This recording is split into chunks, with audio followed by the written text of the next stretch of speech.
আর সন্ধেবেলা একটু মোমো খেতে ইচ্ছে হলো, তাই আমি মোমোর আয়োজন করে নিয়েছি।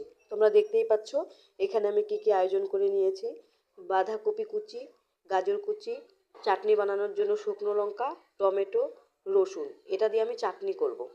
আর এখন মোমো বানানোর জন্য আমি এখানে 250 গ্রাম ময়দা, সামান্য একটু নুন, 2 টেবিল চামচ রিফাইন অয়েল নিয়ে এটাকে এখন আমি ভালো করে ময়াম দিয়ে নিব।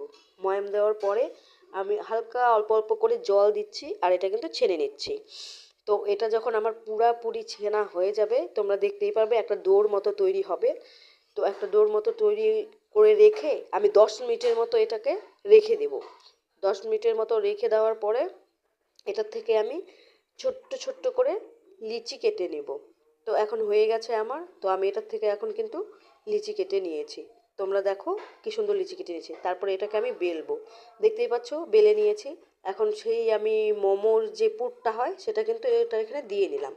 এখন এটাকে আমি মোমোর শেপ দিয়ে নিচ্ছি, দেখতেই পাচ্ছ আমি মোমোর শেপ দিচ্ছি। তো আমার কিন্তু ফাইনালি মোমোটা রেডি। তো দেখো কি সুন্দর করে আমি ছোট্ট ছোট্ট হাতে মোমোটাকে শেপ দিয়ে নিচ্ছি। আমি এক পাশ থেকে দিতে পারছিলাম না, তাই এটাকে আমি দুই পাশ থেকেই দিয়ে নিলাম।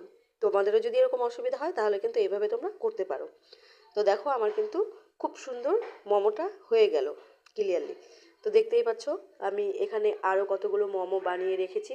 এটাকে এখন আমি ভাপে বসিয়ে দেবো। তার জন্য আমি নিয়ে নিয়েছি এক সসপ্যান জল, আর মোমোগুলোকে একটা ফুটো থালার মধ্যে বসিয়ে নিয়েছি। তোমরা দেখতেই পাচ্ছ ওগুলো আমি ওখানে বসিয়ে রেখে এখানে কিন্তু আবার লিচিটা আর কি বেলছি। এই যে দেখো জলটা দেখাচ্ছি।